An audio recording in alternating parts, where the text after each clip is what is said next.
Hi, good morning, everybody. So lovely to see you all, and a huge welcome to our October Includability Community Support Group, our final CSG of the year before our award show next month. And it's really, really lovely to see you all. As ever, if this is your first time with us on an Includability CSG, then a huge welcome to the family. It's wonderful to have you with us this morning. And of course, to all of our returning community, it's just brilliant to be by your side as always. Now, if you're happy to, of course, please do take a moment to introduce yourselves on the chat feed. This is your tribe, it's your community. So please do tell us about your world, what you do, your upcoming events, how we can support you and celebrate your business. We'd love to chat about the incredible work that you're doing and, of course, to help provide any support where you need us. And serving up a monthly treat as always, we have an inspirational lineup of three fabulous guest speakers for you across the next hour to help inspire you on your journey in creating a healthier and a more inclusive workplace culture for your business. I'm delighted to be joined by the fabulous Matt Locke, founder of Outliers Wellbeing and director, of course, of services at Switch the Play Foundation, the brilliant Cookey, owner and head coach at HC Fit NinjaTraining, and the wonderful Jon Hering, chief commercial officer at TalentMapper. And whilst our guest speakers are presenting, our very own James Privato will be, as ever, dropping includability gold into the chat feed for you. He'll be sharing links, upcoming news, imparting both knowledge and wisdom like the little wise wizard that he is, and of course supporting with any questions that you might have during the CSG itself. Just before we introduce our first guest speaker for you this morning, a huge thank you to everyone who has signed up for the Burnout Awareness Charter that we officially launched in partnership with the wonderful Katie Maycock last month. If you've not previously heard of the Charter, it's built to support and educate employers and employees around the signs and the stages of burnout, and also to contribute to its prevention. The Charter is now live, it's ready for you to explore, and we would love for you to be involved. James is just popping that link into the chat feed for you now. James, thanks so much, mate. So please do check it out and see the benefits the Charter can offer for you and for your team. Remember, it's free for our committed employees for the first 12 months and super financially accessible for any other organizations. So please do sign up. And we're here, of course, if there's any support that you need, or of course, if there are any questions that you might have. And now, without further ado, I'm delighted to introduce our first guest speaker for you this morning, the amazing Matt Locke, founder of B Corp Certified Outliers Wellbeing, director of services at Switch the Play Foundation, our includability charity partner, one of our inspirational includability partner experts, and of course, a wellbeing verification partner for new and recertifying businesses who are supported through the includability verification process. Matt, it's just so lovely, as always, to see you, my friend. And the virtual floor is yours. Thank you very much. May I just ask how my reception is at the moment? I'm in a holiday let. Matt, you just did Lovely. that to rub it in, didn't you? You lucky boy. I would love to say this has been a very well-being centered morning, but it's pack up day. So there is a series of children outside the door to my left kicking right off. So I will do everything I can to keep this ship moving in the right direction and not fluff my lines. Right, what I'd like to kick off with is something just slightly away from the topic, but it is connected. If you have your phone, your computer, which I'm sensing the majority of you do, or a pen and paper in front of you, I invite you just to grab a pen and paper. And I'd like to create two lists, and there's going to be two things on this list. One is going to be, it's called an energy audit. I should probably kick off with that. There's two things that give you energy. So write down two things that give you energy, very simply. And at any time, if you want to share in the chat, please do.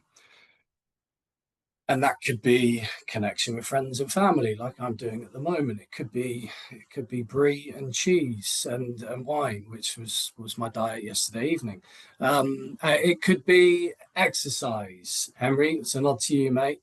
It would have been awkward if we'd sent in the same pictures to LinkedIn and I'd had my top off as well.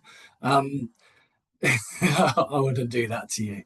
And then I'd like to write two things that take your energy. So what are two things that take your energy? Could be children running around outside whilst you're trying to do a Zoom call. It could be poor line management. It could be anything. Very simple exercise, and this list can grow and grow and grow. So I invite you today, tomorrow, early next week, do it every Friday. What are the two things that have given me energy? What are the two things that have taken energy away? You could do this with your teams. You could do this to connect in a one-to-one. It's a lovely way of just saying, actually, over the last week, how's your energy been? Rather than how are you, which often causes people to go, oh shit, I'm not sure I want to answer that, or I'm just going to tell you I'm fine, and then hopefully you'll skirt around the edges. Whereas a conversation about energy is very different. So I'd invite you to do that. And that's something that I use across a lot of the work I do. Is something that I did when I took some execs away a couple of weeks ago. And it can be an hour-long conversation, it can be a 10-minute long conversation, or it can be a half day. So hopefully you've just given yourself an opportunity to go, well, where is my energy today? What I'm here to talk to you about is the trend for 2025 going into 2026 of what is the biggest driver of corporate well-being or personal well-being or workplace well-being. And what I'd like to do is actually say the trend for 2025 is connection, belonging, and a sense of purpose. And I'm sure lots of you would sit there and go, well, Matt, that was the same last year, and that was the same the year before that, and that's actually been the same for the last decade, probably longer. So it doesn't change. And I think that we can keep on adding more stuff in when it comes to workplace well-being. And going back to 2013 was the first time I stepped into an organization. I was doing musculoskeletal health at the time, so background in physical well-being. And I remember going into a boardroom and saying, well, actually, if we can get people moving a bit more throughout the day, if we can get people connecting over maybe some exercise, that would be a really great way of bringing people together. And I remember being laughed out of that boardroom. Matt, never going to invest in that. Never going to invest in that. Okay, because I told them, and I, in fact, to be really honest, for an hour's worth of my time, then I was charging £125. And because I was so naive in business, I didn't even charge expenses. So by the time I got the train into London and the train back, I think I made about 15 quid. But that's where it started for me. And I've banged the same drum for over a decade now. That if you take care of people, if you support people in a physical way, in an emotional way, in a mental way, in a financial way, they'll perform for you. They'll go above and beyond. People turn up to work and people do what they need to do, but to go above and beyond that discretionary effort piece, you've got to take care of people. I know there's people here that are connected in sport, and how can it be so that we do everything we can to ensure that a sports team have everything they need to perform? But then when we turn the lens inwards to the people behind the team, the people, the HR assistant, the COO, why do we not go, well, hang on, it's the same that's going to enable performance here? I just want to break this down so there's a bit of structure, because I could jump on my soapbox for ages and Dave would start sending me private messages saying, Matt, please shut up. I'm not going to do that. There's going to be a bit of structure to this. So I'm going to talk about belonging and connection. I'm going to give you 3 letters to remember. And this was activity yesterday afternoon. The first one is E. So I mean, I'd like to go out on a limb and say that I'm the one that did the outline, but I got the kids to colour them in. So it's E. Okay. So when you're thinking about building a sense of belonging, all I would like you to think about is energy. Okay. Energy in essence means I see you and I'm invested in you. Really simply. Okay. Consider what energy do you bring into the relationships you have at work, at home. And I'd just like to caveat this with this is a secret sauce to relationships, right? So whether it's personal or professional, this straddles both. So consider energy. Are you engaged in the relationship that you're in? I'm in this relationship with you lot for the next 20 minutes or so, because I'm being booted out of the Airbnb. So I've got 20 minutes to drive energy into this relationship. And there'll be lots of cues that I'll get from you throughout those screens that I can see. That's potentially going to give me energy. Or if I see, and I'll use Sarah Matthews as the example because I know Sarah, if she does an eye roll, I'm going to go, oh, shit. The energy from Sarah, oh, no, and I mind read. So start to consider energy you give and energy that you portray and the energy that you want in a relationship. Question, does that energy need to be high? Does it need to be calm? Does it need to be challenging? Does it need to be supportive? Does it need to be relaxed? Do I just need to shut the F up and hold space for someone in my team? And in that silence, they will fill it. So just consider, what energy can you get from others? If you're conducting a one-to-one, what energy do you need for them? Are they going to connect better with you across from a screen? Maybe you invest an hour to drive to them and go for a walk and a coffee. That moment where you go, oh, wow, that's the kind of energy I need. Sarah's taking, I'm going to keep using the example. So Sarah's driven to me and taking me for a coffee and a bite to eat. That's real energy. Okay, so just consider that. The next one, this is by my daughter, sorry. There is some little spiders on there. Is I. Okay. Oh, Halloween, of course. Halloween disco last night. That was crazy. So I, okay, individualization. You are unique to me and valued for who you are. Whoever you are in that moment, whoever you are as a human, whoever you've been this week, a good week, a bad week, your uniqueness is what makes us special together. And champion that uniqueness. It's that personal recognition within like a greater, wider team purpose. Okay, because we don't all want to be the same. We're all unique. We all have our quirks. We all have our shit going on. We all have our challenges. I don't fully subscribe to bringing your whole self to work. Sometimes that just makes me squirm a little bit. I'm like, well, actually, there has to be an element of professionalism here.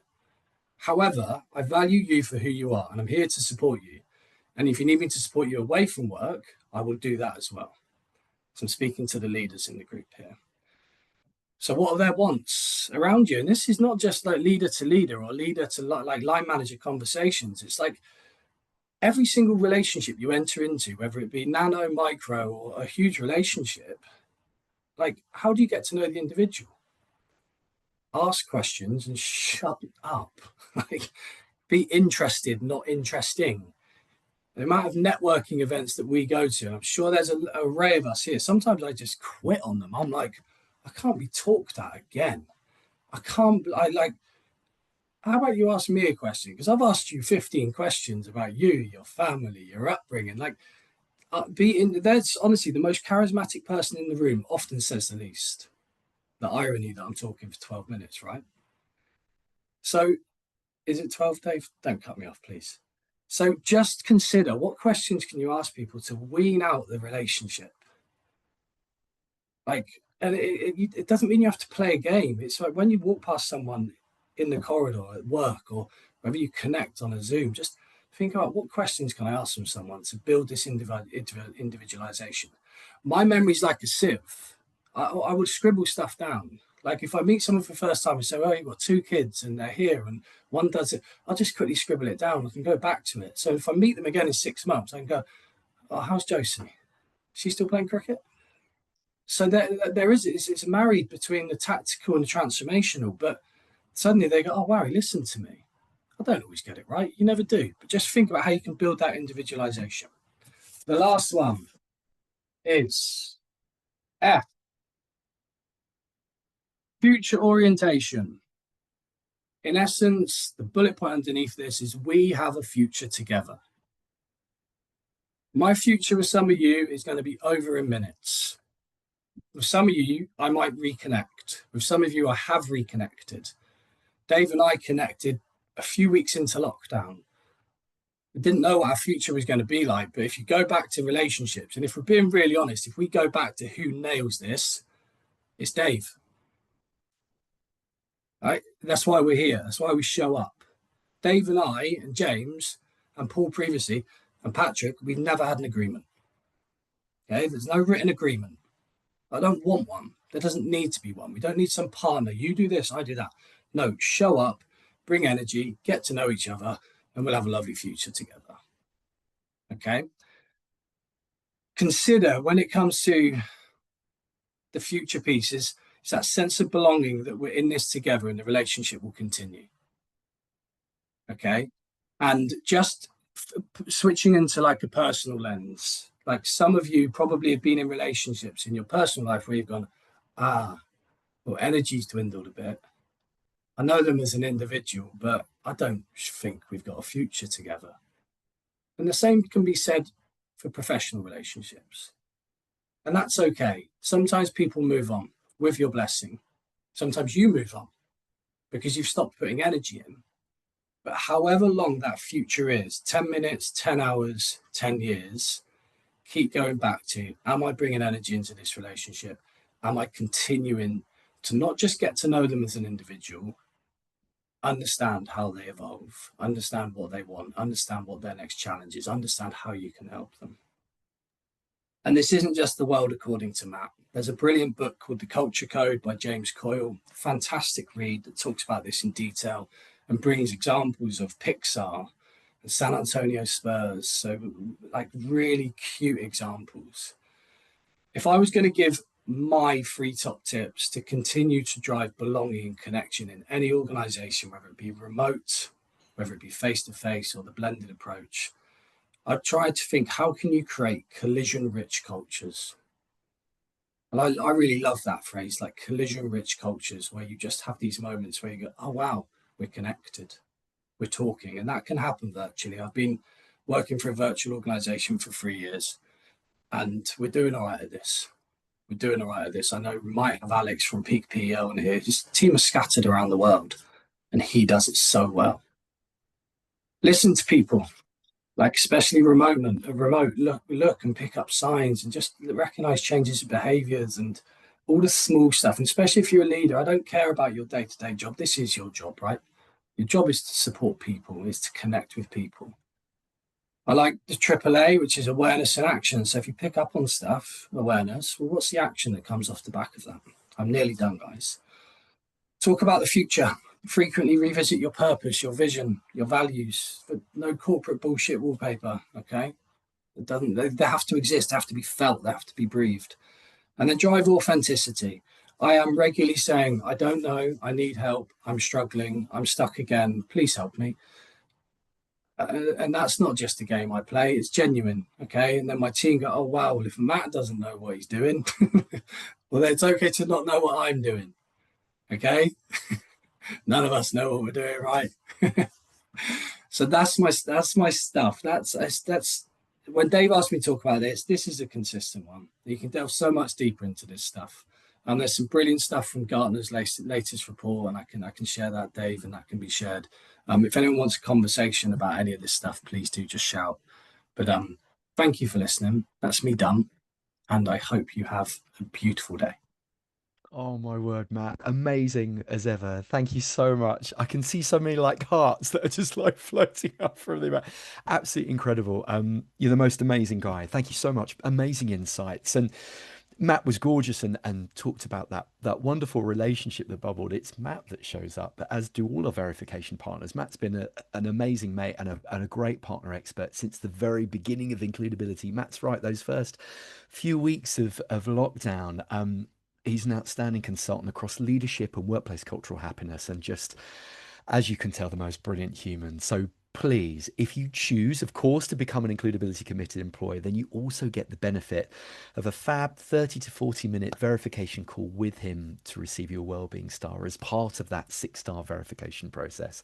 But he's incredible and a person that we all need in our life. Matt, we love you. Thank you so much. Absolutely brilliant. And thank you as well, you amazing human. You're on holiday, and thank you for giving up part of that to be with us. We massively appreciate it. I'm away with children. I wouldn't necessarily call it a holiday. Husband's holiday, isn't it? Home from home. Matt, you're the best. Thank you, mate. You're wonderful. And on the subject of peak performance and celebrating, of course, the general brilliance of your businesses, nominations for the 2025 Includability Awards are now open.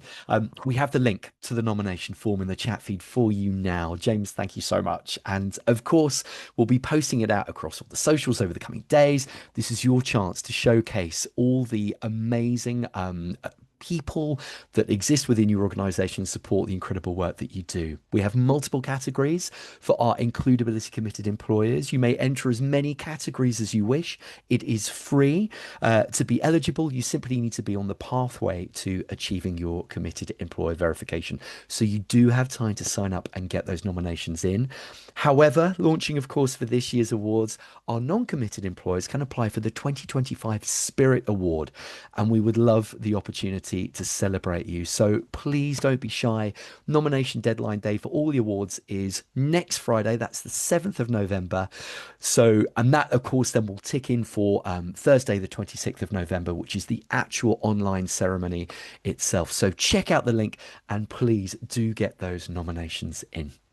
And now for our second guest speaker, I'm delighted to introduce the brilliant Henry Cookey, owner and head coach at HC Fit NinjaTraining, and of course, one of our incredible includability ambassadors. Henry's a former Olympic Taekwondo fighter. He's a 5 times British champion, Commonwealth bronze medalist, ITF world champion, and 3 time Ninja Warrior UK competitor. I cannot tell you how much I now regret eating half a Battenberg cake for breakfast. Henry, it's incredible to have you with us, and the virtual floor is yours. Thank you very much. Thank you. I just want to say how it was very unfair of you putting me after Matt because that was absolutely brilliant. Well, thank you very much, Matt. That was really great to hear. Yeah, thank you very much for having me. It's really great to be here and great to see all your wonderful faces. Really good to brighten my morning up. Yeah, we're on the topic of well-being, but before I get into things, I'm going to tell you a bit more about me and tell you about where I'm from, where I come from. So I actually live in Liverpool, but I grew up in Milton Keynes and I was actually born in Nigeria. We moved to UK when I was about 4. And 4 years old, being a very rowdy boy, a lot of energy, not a lot to do with it. My dad didn't like how much I didn't like to sit still. So he thought, I'm going to do something with him. And he had some friends that did Taekwondo, and their kids were always super well behaved. So he thought, I'm going to shove him into a Taekwondo class and he'll learn some discipline and start behaving himself. So I did this Taekwondo class, 4 years old, little Henry learning to kick and punch things, and I absolutely loved it. It was amazing. I was having the time of my life, but then my mum decided that she didn't want me learning how to fight people. So she pulled me out of this class, and I didn't do any Taekwondo again until I turned 14. So when I turned 14, we had a thing called Duke of Edinburgh. I'm sure some of you have heard it. We have to do a skill service in a sport. And thought this is my opportunity. So I told my mum that the school have said that I have to do Taekwondo. It's no other option, but I have to do Taekwondo. That's the only thing I'm allowed to do. And she caved and she let me do Taekwondo again. But I got into it, and right again, it was like straight back into it again. 10 years later, I was still the right way, still loving it just as much. Started training that, did that till I was about 18. I did a lot of competitions. I started competing when I was 15. I'll come back to that in a minute. It's a really good story there. But went to uni, did Kung Fu in uni for 5 years. And then in 2008, I saw the Beijing Olympics and I thought, this is amazing. That's where I want to be. I want to be on that stage. I saw the big crowds. I remember the exact fight again. It was Korea against Mexico and the crowd was screaming. And I thought, I want to be on that stage. I want that to be me. So I made that decision then. I'm going to go to the Olympics. That's what I'm going to do. So as soon as I graduate, I was studying chemical engineering, not a very athletic degree. But as soon as I graduated, I got a job up in Liverpool, which is why I now live up in Scousland. And now I was training, so I immediately started looking for an Olympic Taekwondo club. I found one. I started training while I was working. I was training. I was working part-time. I'd wake up early in the morning, go for a run, go to work, leave at lunchtime, do some training, go back to work, finish work, go and do some more training, and then get back into it. That was work, and it was going great. I won a few competitions.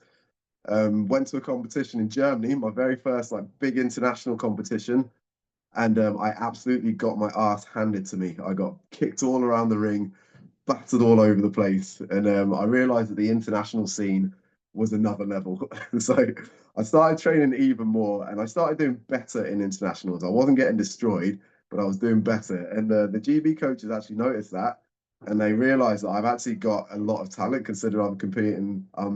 Doing this part-time and I'm working full-time. All the other people I'm fighting, all they do is train, all they do is Taekwondo, morning, noon, night. That's all they do. But I'm still up there competing with them. They thought I've got a really good chance of going to the Olympics in 2016. In Rio, this is 2014, by the way. And but the only way I'll be able to do that is if I fully committed to Taekwondo and not work anymore. I'd like to say it was a really tough decision, that I weighed up my budget and got a spreadsheet and say, can I make this happen?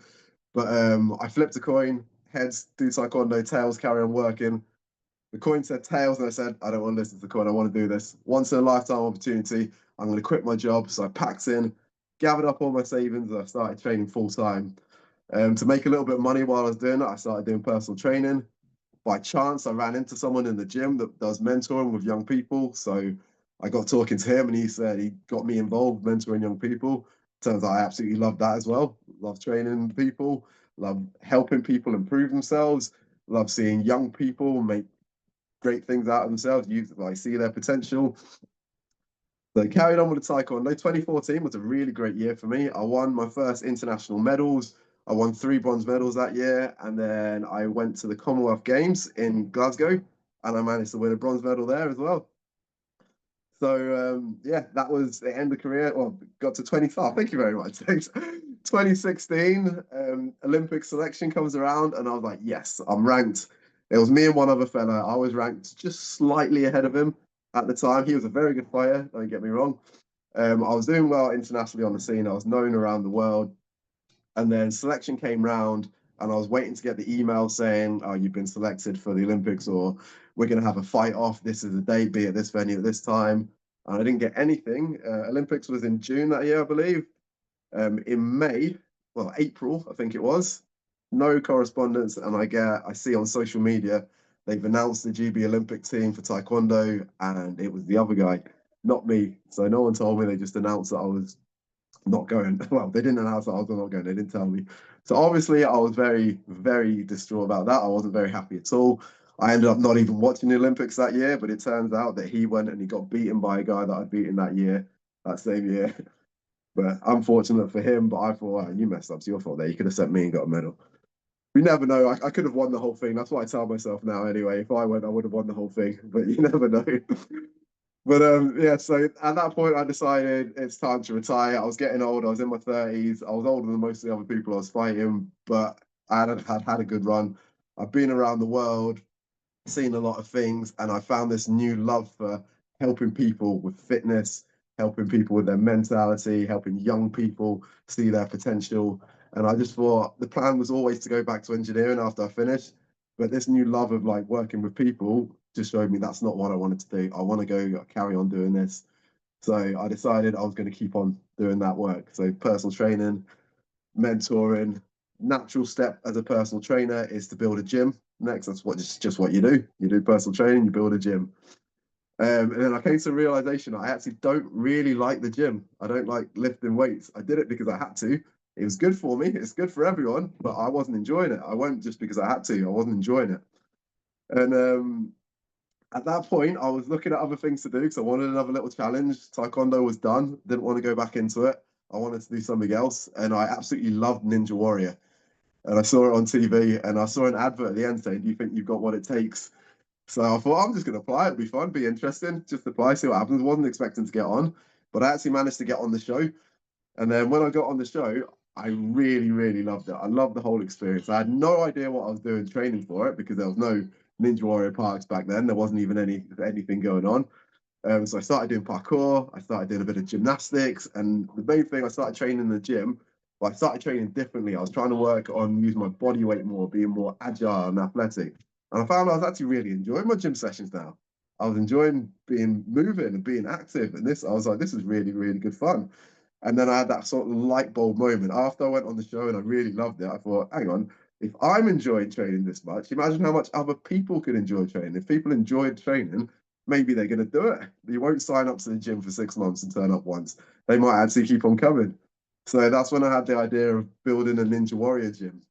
And that's me. 8 years ago, I built the gym, set it up.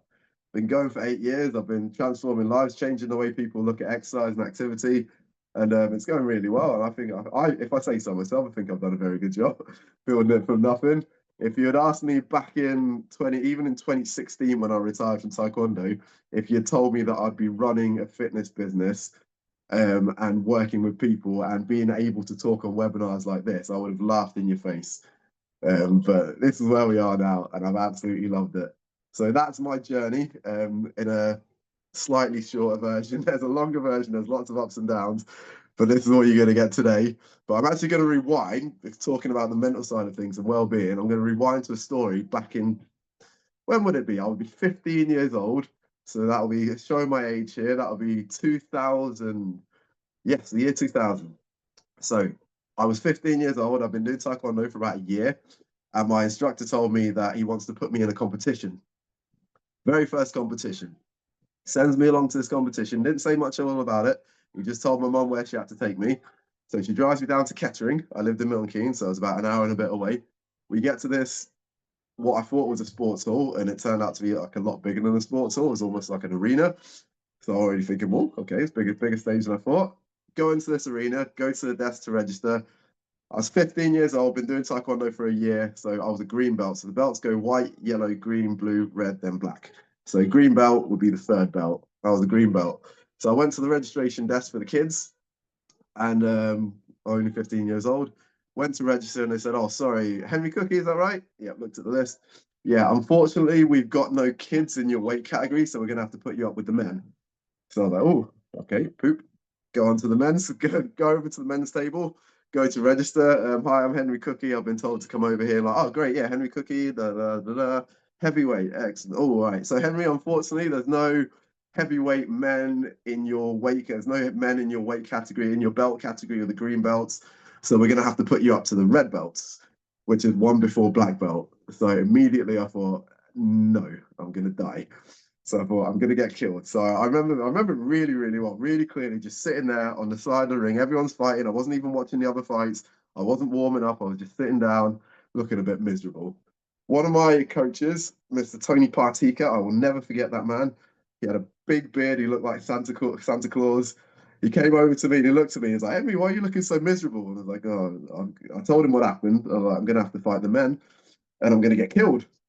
And he said, "Why do you think you're going to get killed?" I'm like, "Well, because they're men and I'm a little boy and they're red belts and I'm a green belt, so they're going to be better than me." And he goes, "Henry, have you ever seen any of these fighters?" I'm like, "Well, no." And he goes, "So how do you know that they're going to kill you?" I'm like, "Well, because they're older than me." And he goes, "Well, does them being older than you mean they're going to be bigger than you?" I'm like, "Well, no." And he goes, "Okay, so why do you think they're better than you?" He said, "Well, because they're red belts and I'm a green belt. So they've obviously been doing Taekwondo longer than me, so they must be better than me." And he said, "Have you seen any of these fighters? Have you seen any of them fight? And have you seen any evidence that tells you that they're better than you?" And I went, "Well, no." And he goes, "Right. So all these people that you're coming up against that you've built up in your head, they could be 60 years old. They could be well older than you. They could have been doing Taekwondo so long that all their joints are seized up. They could be have been doing Taekwondo for years and never done a single fight. This could be their first competition. They could be just as nervous as you. There's nothing that you've seen that tells you that these people are going to be better than you in any way. And there's absolutely nothing that says that you're going to get hurt in any way. It's a sport. It's not a bloodbath. No matter what happens, you're not going to get hurt. You might get beaten, but you might not." And then he asked me one question. He said, "Why do you come to this competition today? Tell me this. Why do you do Taekwondo?" And I said, "Because I love it. It's fun." And he goes, "Are you having fun right now?" And I went, "No, I'm not having fun." And he went, "The reason you're not having fun is because you've beaten yourself up before anyone had a chance to beat you. Nothing. You've told yourself all these things are going to happen with no evidence that's going to tell you. If you came in here and you believed that you were going to win the whole thing and it was going to be easy, how would you be feeling? Would you be having fun?" Obviously, that's a yes.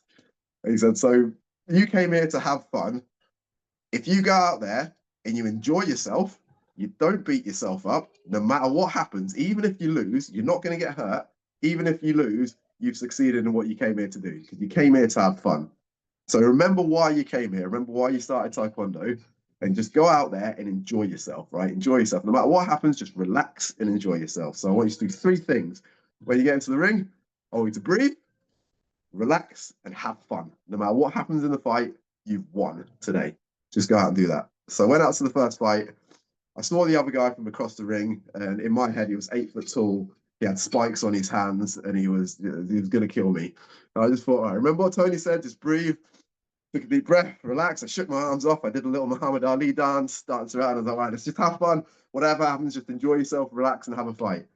And because I'd relaxed, I then began to fight very freely. And I thought, fighting freely meant I thought, well, I was reacting quicker and I was doing really well.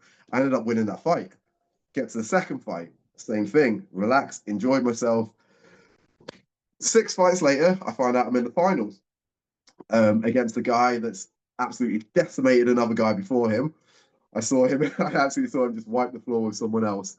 And I just thought, all right, no matter what happens, I'm in the final. I've got a silver medal. Just enjoy myself, relax, do this fight. And then you come away with a medal, which is brilliant. So it doesn't matter. There's no pressure on you just to go and enjoy yourself.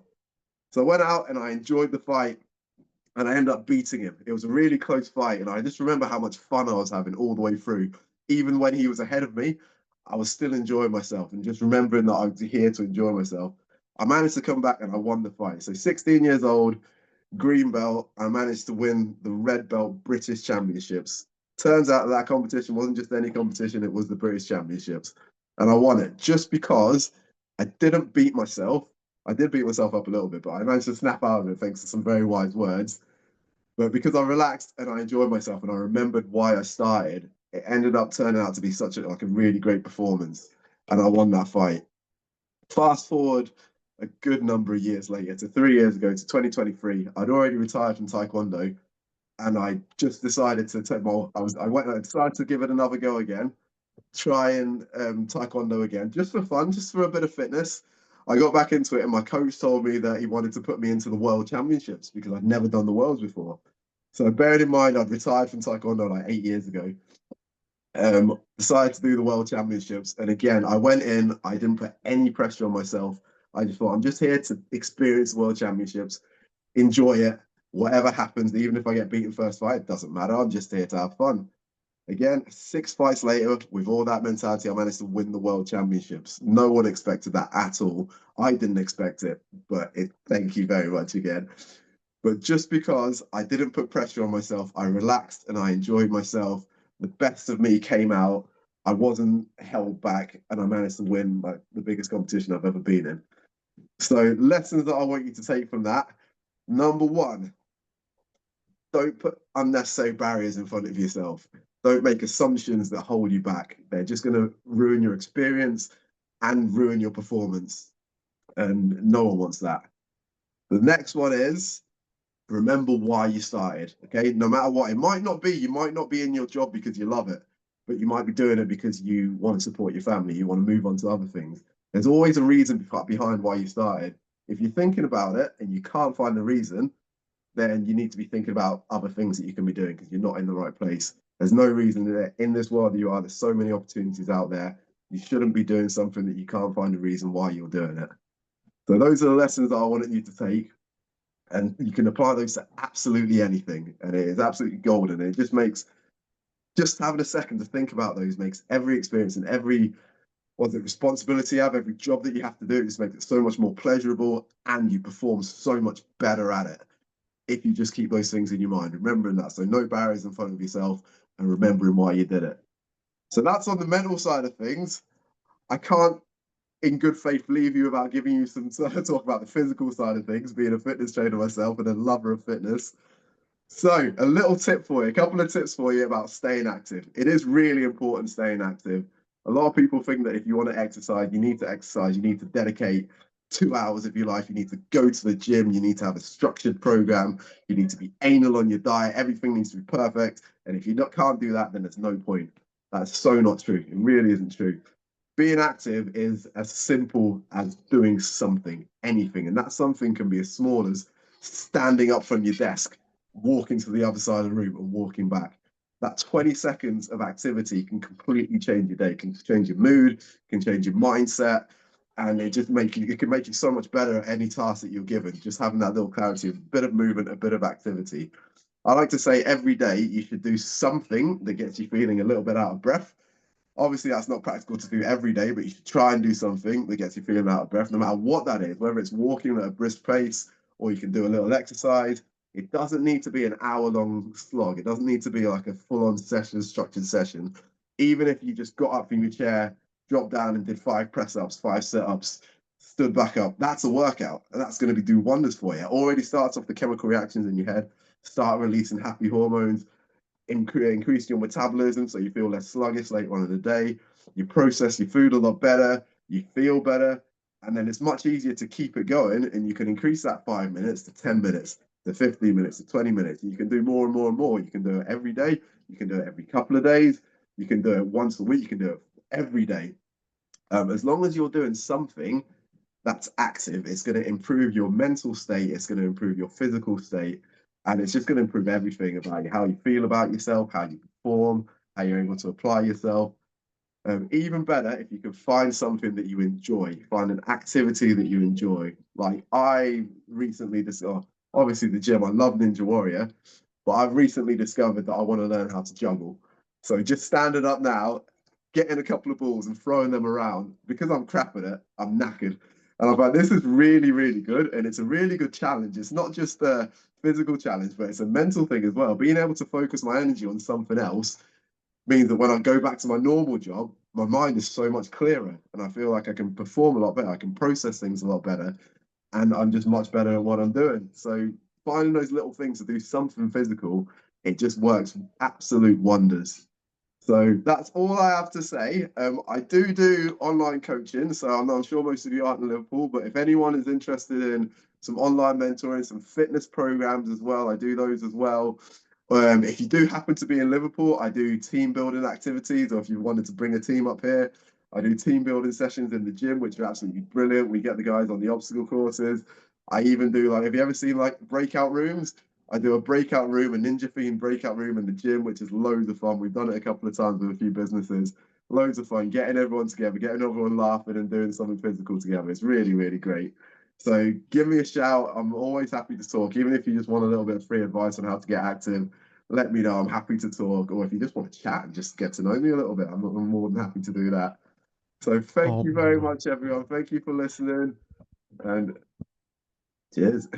Henry, thank you so much. My heart is so full. That was absolutely wonderful. And I love that you said juggling. My 4-year-old got these for me for Christmas Oh, last year. brilliant. And I often think, what is the point? I'm so bad, but I love you and I'm going to persevere, just trying to Good make it man. happen. Henry, thank you. That was incredible. James and I first met Henry at a wonderful event organised by the brilliant Switch to Play earlier this year, which Matt kindly invited us to.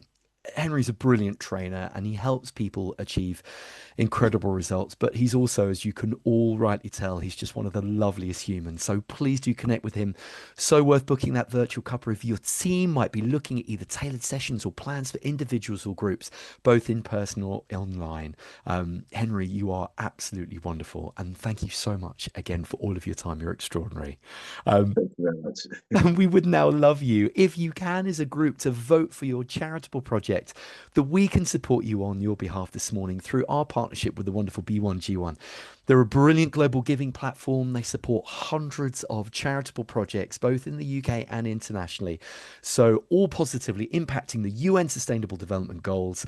And as ever, you're doing an incredible thing for the planet simply by being awesome and hanging out with us this morning. James is going to be wonderful. He's going to drop those options into the chat feed for you now. 3 amazing high impact community projects to choose from. And please simply pop the letter of your chosen project into the feed, A, B, or C. So, Project A is providing books to a child in emergency care in the UK. Project B is planting trees for forest protection in India. And finally, Project C is providing shelter repairs for a disadvantaged community in the Philippines. Please do cast your votes. And as you do so, I am delighted to introduce our third and our final guest speaker for the youth this morning, the brilliant Jon Hering, Chief Commercial Officer at TalentMapper. And like Matt, Jon is also one of our inspirational verification partners, but supporting new and recertifying businesses to achieve the talent management star through the includability verification process. Jon, you are so wonderful. I know it is so early in the morning with you at the moment in America, so you're incredible. Wonderful to have you with us, and the virtual floor is yours when you're happy. Thanks so much, Dave, and good morning, everyone. Yes, as Dave said, I'm visiting some family back in the States, so it is bright and early, 7:15 here in Pennsylvania, but delighted to be with you. I'm going to be moving very quickly through what I call my social mobility masterclass. Now, naturally, this is something that I can deliver over 30 minutes, 60 minutes, or 90 minutes. We've got 10, so we're going to be moving at pace. We're going to skip a few slides, but don't worry, I'm going to share the slides with Dave to send around after. And of course, if there are any questions that pop up, you can find me on LinkedIn, shoot me an email, whatever it happens to be. So I am going to try to share my screen very quickly. I'm going to ask Dave to confirm with me that he can see my screen. If I move into slideshow mode, good to go. Brilliant. Okay, fantastic. So this is the Social Mobility Masterclass. Quick intro to me. So I'm the Chief Commercial Officer at TalentMapper.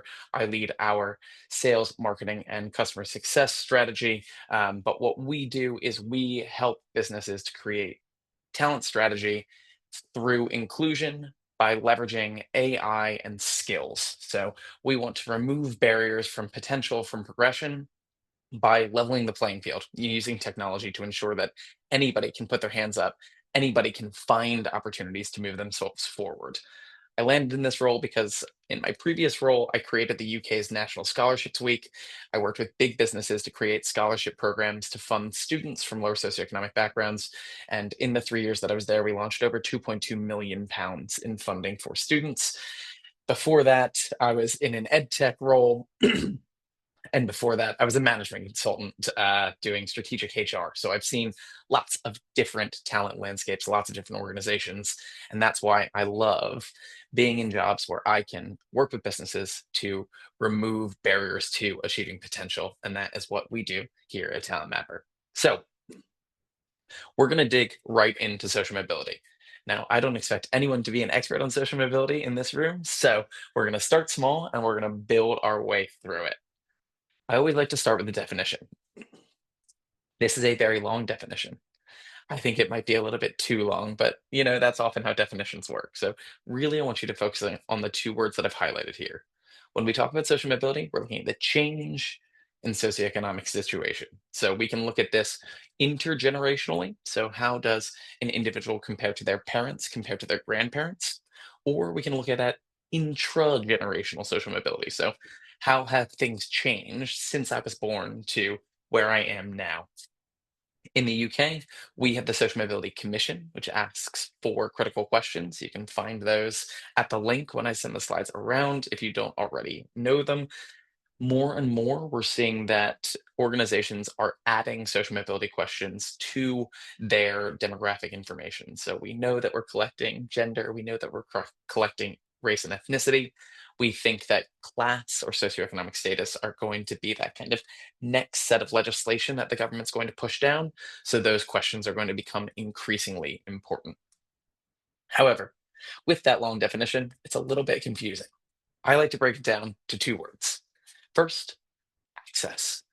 We need to provide access to individuals from lower socioeconomic backgrounds to education, to networks, to work opportunities within our organizations that could be both formally as jobs or informally as work experiences. This is the starting point. Traditionally, if an individual comes from a lower socioeconomic background, they struggle to find chances. We need to provide that access to open up those chances. However, and this is really crucial for those of you with early careers programs. If we only provide access, we're not actually solving the problem. What we need to do is also provide ongoing encouragement to ensure that individuals from lower socioeconomic backgrounds are able to reach decision-making roles in the organization. If we place ceilings on people from diverse backgrounds, of course, we don't actually change the organization. We don't actually create progress because we don't have those diverse voices in the leadership or in the boardroom. So we need to provide ongoing encouragement to try to get rid of imposter syndrome, to help understand norms, to help drive careers and potential forward. So when you think about social mobility, I want you to think about opening up access and then providing ongoing encouragement. Really, really important to do in tandem. So, how are we doing? Obviously, I'm here talking to you. I have a whole masterclass pre-prepared, so we must be doing something right, right? If we're all talking about it. No, we're doing really, really, really bad, actually, unfortunately. In the UK, we are at a 50-year low. Unfortunately, those from my generation, the millennials, and those from the generation after me, Gen Z, are actually the first generations in the history of economic data that are projected to be financially worse off than our parents. In the UK, we also have massive challenges with intersectionality. If you are from an ethnic minority background in the north of England, particularly if you're from a Black background in the north of England, your chances, your likelihood of progressing out of a lower socioeconomic background stand at only 7%. So we need to be thinking about demographic information, diversity, inclusion through an intersectional lens, and addressing social mobility is one of the best ways to have an impact because of longstanding biases, because of longstanding systemic challenges. If we target socioeconomic background, we target and raise and elevate all those from typically marginalized backgrounds over the last couple of centuries, if not millennia. So it's really, really important to understand that we are not doing great, but that means that there is plenty of opportunity to drive change and drive positive change. Now, for those of you who work in global or European regional businesses, I've also got some stats in here for you. So we can look at the global view, we can look at the European view. However, I'm going to fly through these. Like I said, I will share the slides later because we've got strategies to talk about. We can get back to those. So the other important thing that I want to talk about is why this is important for business. Now, my title is Chief Commercial Officer. I've been tasked with making the money, not doing the talent strategy, right? So why would I be focused on this? Well, I genuinely believe that talent strategy that puts people at the heart is the best commercial strategy. And I want to give you guys the ammunition for your businesses to say, listen, we are going to save money. We are going to be better prepared for the future. We might even make money if we make the right talent choices. And all of that, I believe, starts with social mobility. So, what are the challenges?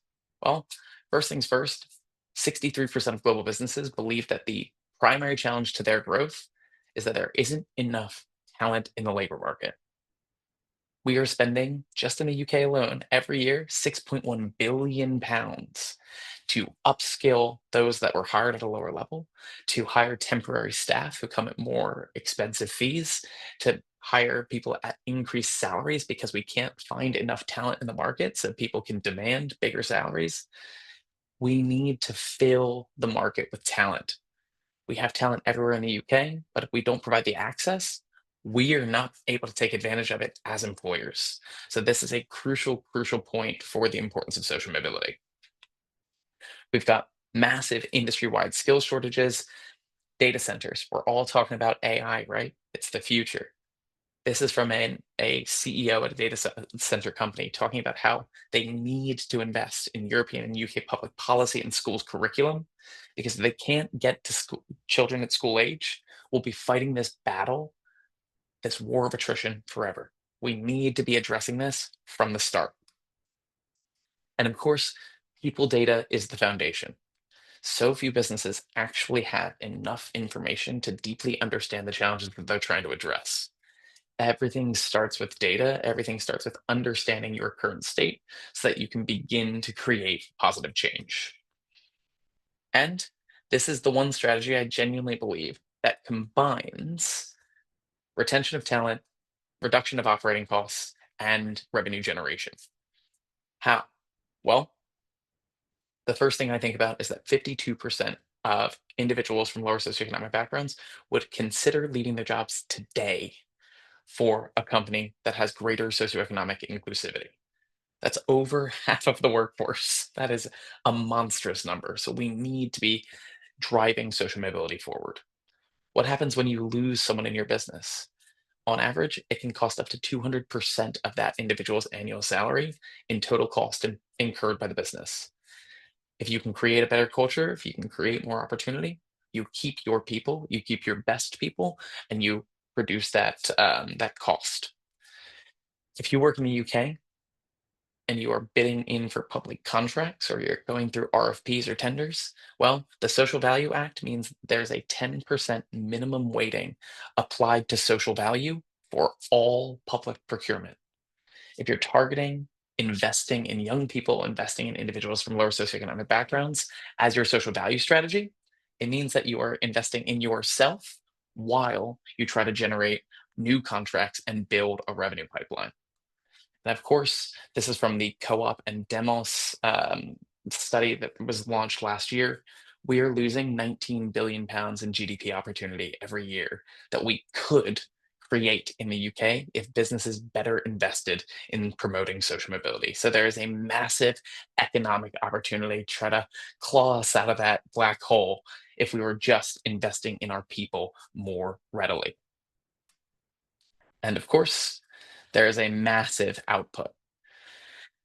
106.1 million pounds in additional revenue is what came from organizations who were investing strategically in apprenticeships. It's not just about, again, accessing to level 2 and level 3 junior talent. This is also about reinvestment in level 4, level 5, level 6, level 7 apprenticeships for existing talent as well.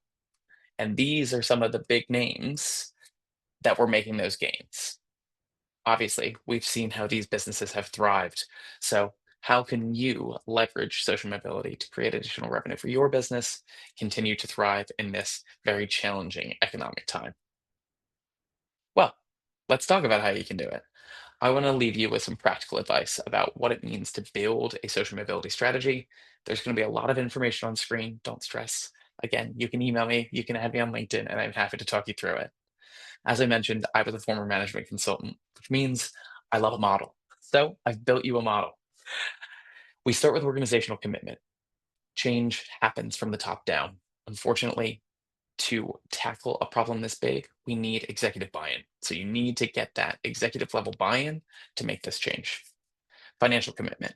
If we think of all of the progress we've made around race and ethnicity, around gender diversity in our businesses, those challenges were simply societal, but they weren't necessarily financial. When it comes to social mobility, we are saying that the only difference between you and me is how much access to money we had when we were 14 years old. That's the difference. If money is a critical part of the problem, money is going to be a critical part of the solution. So we're going to have to make financial commitments if we really want to drive change. Time commitment. We cannot think that we are going to change this in 6 months' time. We are going to need time. We measure this generationally. So we need to be patient. We need to set reasonable metrics. Partnerships and networks. As I mentioned at the top, I don't expect any of you to be experts in social mobility. You shouldn't be. You should be experts in the jobs that you do.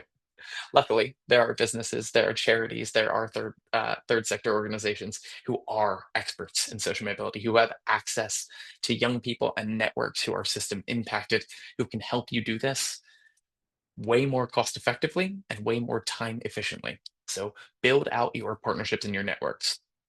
And of course, I've already stressed the importance of data. Data is critical. We need it if we're going to solve the right problems. So here's how you start. Establish your current state. This is what you should be looking to dig into. I want to know what demographics you already have within the organization, what skills and talent inventory do you have, where is your organization experiencing drop-offs or talent attrition, and then what policy and regulation are you going to need to look at? Are you a multinational? Do you have to report in different ways? Are you big enough to start, over 250 employees? You've got legal things that you need to follow.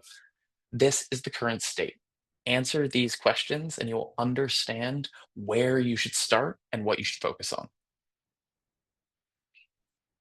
These are some considerations for data collection. I'm not going to go through them because, again, I will share these slides, but these are the things that I want you thinking about before you jump into, let's just start collecting data now. That sometimes can create some challenges if we don't have trust within the organization already, but we can, of course, come back to these. Cool. How are you going to think about this for the future? Matt was talking about how F is for future orientation. You need to be thinking about the future for your talent strategy as well. I want you to think about how you can move to become a skills-based organization. How are you providing career path visibility for all? How are you looking at succession planning to ensure that you've got diverse and inclusive pipelines for senior talent? These are the top 3 things that your talent strategy needs to be focused on if you're going to provide both access and encouragement. Some stats about why progression is important. Again, you can revisit these when I send the slides around. And then, of course, culture. Inclusive culture is the strongest tool to enable you to drive social mobility forward. If you are recruiting loads of people in, but your culture is toxic, it doesn't provide space for individuals from diverse backgrounds to be themselves, maybe not their full selves, but an authentic version of themselves, why would they stay? How are they going to progress? What is the point of them being there? So invest in executive sponsorship. Tell stories. Everyone's got a senior leader who comes from some sort of background that's worth sharing. Get that out there publicly and put visibility in front of everyone so that they can understand the pathways and the journey that they can go on with your organization. So I will leave you with the question, how will you create change when it comes to social mobility? That's me. That's my LinkedIn. That's my email. Anything that I can do, please do reach out, and I would be more than happy to talk to you about it. Oh my word, Jon, that was amazing. Thank you so much. Incredible insight, so invaluable. And Jon, as you can tell, truly is one of the leading voices within the social mobility space and is having an incredible impact as an advisor to really a number of national initiatives to increase socioeconomic representation in the UK. And just like the brilliant Matt Lott, Jon is one of our 6 verification partners. So again, if you choose the pathway to become an includability committed employer, then you get the benefit of that verification call with Jon to receive your talent management star as part of our committed employer certification. Jon, you're just wonderful. Thank you so much. I can't thank you enough. This is your family time. So thank you for being so gorgeous and generous and being with us this morning. And I hope you get the chance to catch up on all the sleep as well. You amazing human. So Jon, thank you so much again. And finally, the hot date reminder that our 2025 Includability Awards, celebrating the brilliance of the businesses and people that make this community so incredibly special, will be happening on Wednesday, the 26th of November, same time, 10:30 a.m. And we promise you'll come away feeling utterly inspired. So please do join us. We'd be thrilled to have you and all of your team with us. So that registration link is in the chat feed for you now. James, thank you so much. And please do sign up. You still have a few more days to get those nominations in should you wish. And that brings us to the end of our CSG this morning. A huge thank you to our wonderful guest speakers, to Matt, to Henry, and to Jon for their generosity and for sharing their insights, their knowledge, and their experiences with us today. And a huge, huge thank you, of course, to every single one of you for joining us this morning. So until we all meet again at the award show in November, please do look after each other. Love to you all and have an incredible rest of your week. Take good care, everyone.